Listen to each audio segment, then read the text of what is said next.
ত্বকের যত্নে আমরা কত কিছুই না ব্যবহার করে থাকি। কখনো কখনো দেখা যায় যে ত্বকের উপকারের পরিবর্তে অপকারটাই বেশি হয়। তো আজকে আমি যে রেমেডিটা এখানে ব্যবহার করে দেখাচ্ছি, এটি ব্যবহার করলে আপনাদের ত্বক হবে উজ্জ্বল, সুন্দর, লাবণ্যময়, আর ত্বকের যে কালো দাগ সেটি দূর হবে, আর ব্রণের দাগও দূর হয়ে যাবে।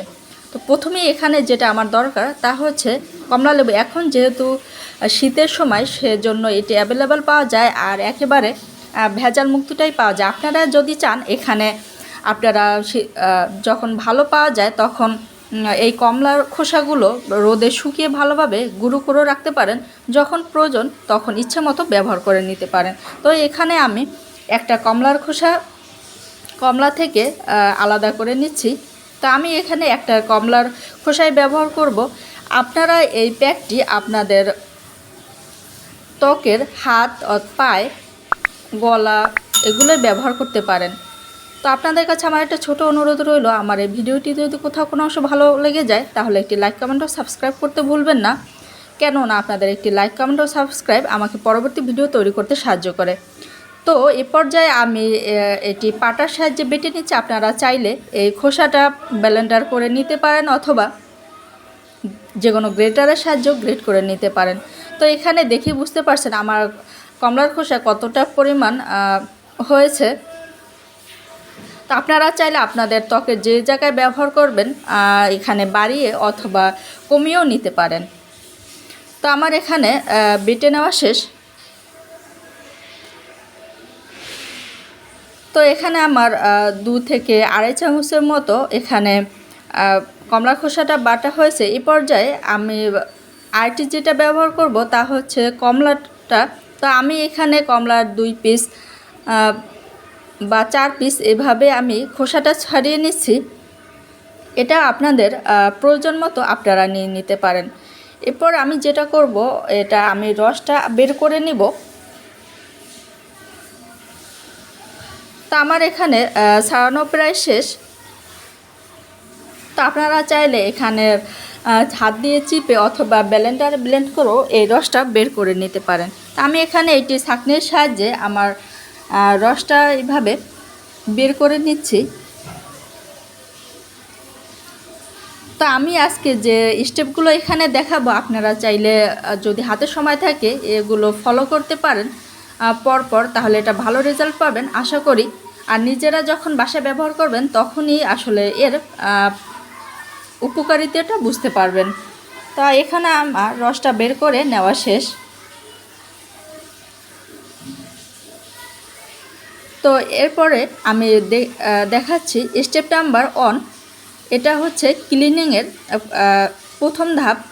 আপনারা চাইলে এটা স্কিপ করতে পারেন। তো আমি এখানে একটা তুলোর সাহায্যে এভাবে হাতে রসটা লাগিয়ে নিচ্ছি।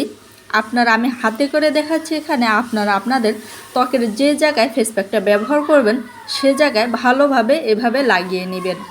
দেখা যায় এই ক্লিনিং করলে দেখা যায় ত্বকের যে ময়লার যে দাগগুলো আছে সেগুলো দূর হয়ে যাবে আর ত্বকে একটা ফ্রেশনেস ভাব আসবে। তো এটা আপনারা রসটা শুকিয়ে যাওয়ার পর ধুয়েও নিতে পারেন। আর যদি না চান তাহলে এই রসটা থাকা অবস্থায় আপনারা দ্বিতীয় স্টেপ ফলো করতে পারেন। তা আমি দেখতেই পাচ্ছেন এখানে কিভাবে লাগিয়ে নিচ্ছি। তো স্টেপ নাম্বার 2, এটা হচ্ছে স্ক্রাবিং করার জন্য আমি যে কমলার খোসাটা বেটে নিয়েছিলাম তা এখানে 1 চা চামচ পরিমাণ নিয়ে নিচ্ছি। স্ক্রাবিং করার ফলে দেখা যাবে যে আমাদের ত্বকের যে ময়লা যে দাগগুলো আছে সেগুলো উঠে যাবে। আর ত্বকে দেখা যায় যে আমরা যত্ন না নেওয়ার ফলে অনেক মরা চামড়া হয়ে যায়, এগুলোও দূর করবে। তা আপনারা যদি চান তাহলে সেকেন্ড স্টেপটা বাদ দিয়ে প্রথম স্টেপটা ফলো করতে পারেন আর ফেস প্যাকটা এখানে ব্যবহার করতে পারেন। এখানে আসলে কোনো ধরা বাঁধা ওরকমের আসলে নিয়ম নেই। আপনাদের সময় বা প্রয়োজন অনুযায়ী আপনারা করে নিতে পারেন। তা আমি এখানে স্ক্রাবিং করার জন্য 1 চা চামচ পরিমাণ কমলার খোসা বাটা নিয়েছি। আর যেটা নিয়েছি হাফ চা চামচ পরিমাণ চিনি। আপনারা চাইলে এখানে চালের গুঁড়োটাও ব্যবহার করতে পারেন। তা আমি এখানে হাতের সাহায্যে ঘষে এভাবে স্ক্রাবিং করে নিচ্ছি।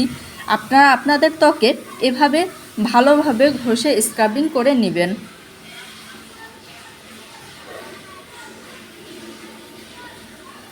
তো আমি আজকে যেভাবে আপনাদের এই স্টেপগুলো দেখাচ্ছি, আশা করি না যে আপনাদের ত্বকের কোনো যে সমস্যা হবে, অনেক উপকৃত হবেন এভাবে আপনারা ত্বকের যত্ন নিলে।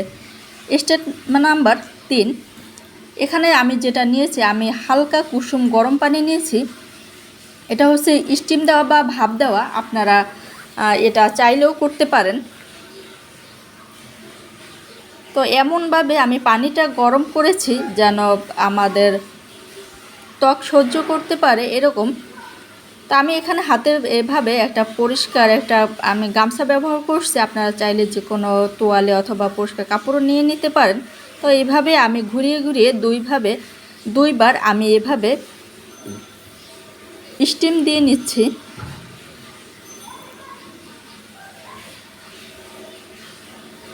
তো আমার এখানে স্টিম দেওয়া হয়ে গেছে।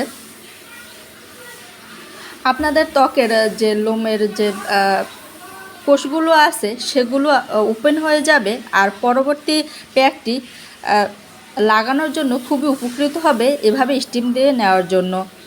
স্টেপ নাম্বার 4 আর শেষ ধাপ, এটা হচ্ছে ফেস প্যাক। তা আমি এখানে ফেস প্যাকটি তৈরি করব, সেজন্য আমি 1.5 চা চামচের মতো এখানে কমলার খোসা বাটা নিয়েছি। এরপর অল্প অল্প পরিমাণ আমি এখানে যে কমলার রসটা করে নিয়েছিলাম সেটা মিক্স করে নিচ্ছি। এটা আপনাদের ত্বকের প্রয়োজন অনুযায়ী আপনারা বাড়িয়ে অথবা কমিয়ে নিতে পারেন। তো এরপর যেটা দিয়ে নিব তা হচ্ছে হলুদের গুঁড়ো। আপনাদের যদি কাছে কাঁচা হলুদ থাকে সেটা আপনারা ব্যবহার করতে পারেন। এখানে আমি অল্প পরিমাণে আসলে হলুদের গুঁড়ো দিয়ে নিচ্ছি। হলুদের গুঁড়ো দেওয়ার ফলে দেখা যাবে যে আমাদের ত্বকের যে ব্রণের সমস্যা সেটি দূর হয়ে যাবে, ব্রণের কালো দাগ দূর হয়ে যাবে, ত্বক উজ্জ্বলতা বৃদ্ধি করতেও সাহায্য করবে। এরপর যেটা ব্যবহার করছি তা হচ্ছে মধু। আপনারা চাইলে যদি আপনাদের ত্বক তৈলাক্ত হয় সেক্ষেত্রে এখানে মধু বাদ দিয়ে আপনারা অ্যালোভেরাটা ব্যবহার করতে পারেন অথবা কাঁচা দুধটাও ব্যবহার করতে পারেন। এ পর্যায়ে আমি যে কমলার রসটা সেটি ভালোভাবে এখানে মিক্স করে নিচ্ছি। তো আপনাদের যদি এরপরও কোথাও কোনো অংশ বুঝতে সমস্যা হয় আমাকে অবশ্যই আপনারা কমেন্ট করে জানাতে পারেন। তো সর্বশেষে যে জিনিসটা আমার দরকার তা হচ্ছে আমি এখানে বেসন দিয়ে নিচ্ছি। আপনারা চাইলে এখানে মুলতানি মাটি অথবা আটাও দিয়ে নিতে পারেন। তো আমি এটা দিয়ে নিয়েছি। এটা ত্বককে বেসন উজ্জ্বল করতে সাহায্য করে, ত্বকের যে ময়লা সেটি দূর করতে সাহায্য করে, ত্বকের কালো দাগ দূর করতেও সাহায্য করে। তো বেসন দেওয়ার ফলে দেখা যাবে যে এই প্যাকটি একেবারে ঘন হয়ে গেছে, আর ত্বক আপনার যে জায়গায় লাগাবো সে জায়গায় ধরে রাখতেও খুবই সাহায্য করবে। আপনারা, আমি আগেই বলছি, এই প্যাকটি আপনারা যে জায়গায় সে জায়গায় লাগাতে পারেন, কোনো ধরনের সমস্যা হবে না আশা করি। তো আমি এখানে আমার হাতে লাগিয়ে দেখাচ্ছি, আপনারা এভাবেই আপনাদের ত্বকের বিভিন্ন জায়গায় লাগিয়ে নিতে পারেন। এরপর বলে দিচ্ছি আপনারা এটা কখন এবং কিভাবে ব্যবহার করবেন। আপনারা যদি হাতে সময় না থাকে সেক্ষেত্রে সপ্তাহে 1 দিন অথবা 2 দিন ব্যবহার করতে পারেন। আর এটি দেওয়ার পর শুকিয়ে যাওয়ার পর 10 থেকে 15 মিনিট বা 20 মিনিট রাখার পর আপনারা নর্মাল পানি দিয়ে ধুয়ে যে কোনো ধরনের ময়শ্চারাইজার ত্বকে ব্যবহার করে নিতে পারেন।